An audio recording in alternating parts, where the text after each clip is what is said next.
Welcome back. Let's talk business, and Kenyans should brace for tougher times ahead if projections by the National Treasury and the International Monetary Fund are anything to go by.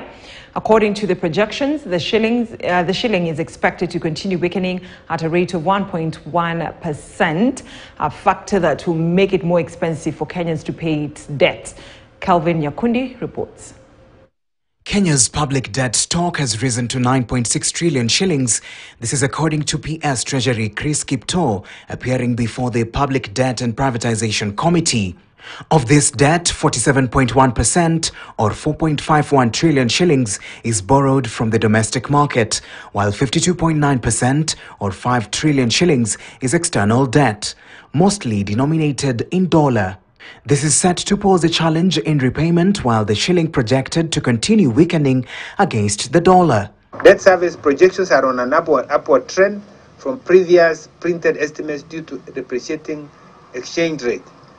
The Public Debt Management Office utilized exchange rate assumptions discussed and agreed by the IMF and are in line with IMF program under the Extended Credit Facility and the Extended Fund Facility. The exchange rate is assumed to continue depreciating at an average rate of 1.16. The greatest hit to the debt repayment plans will be the repayment of the $2 billion Eurobond in June next year. The government initially intended to roll over the loan at a cost of 277 billion shillings, but the weakening shilling is set to increase this cost. The international debt capital markets are experiencing a high interest rate environment occasioned by monetary authorities in major economies hiking interest rates to rein on the rising inflation.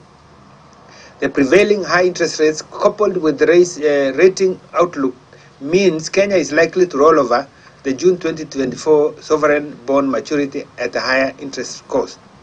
Traditionally, the higher international costs and a weaker shilling would force the government to borrow more from the local market.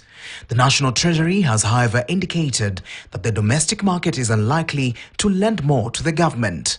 It has been very difficult to stick to the borrowing requirement that we had because the domestic financing conditions are very difficult and we have not been able to raise domestically what we had planned to raise.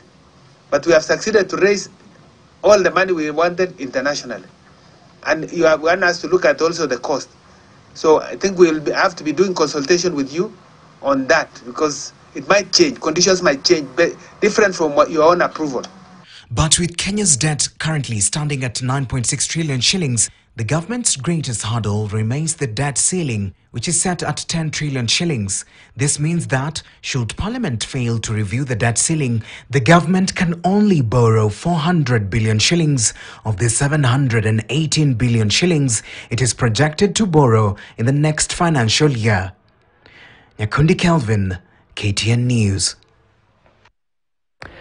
So now the Architectural Society of Kenya has also weighed in on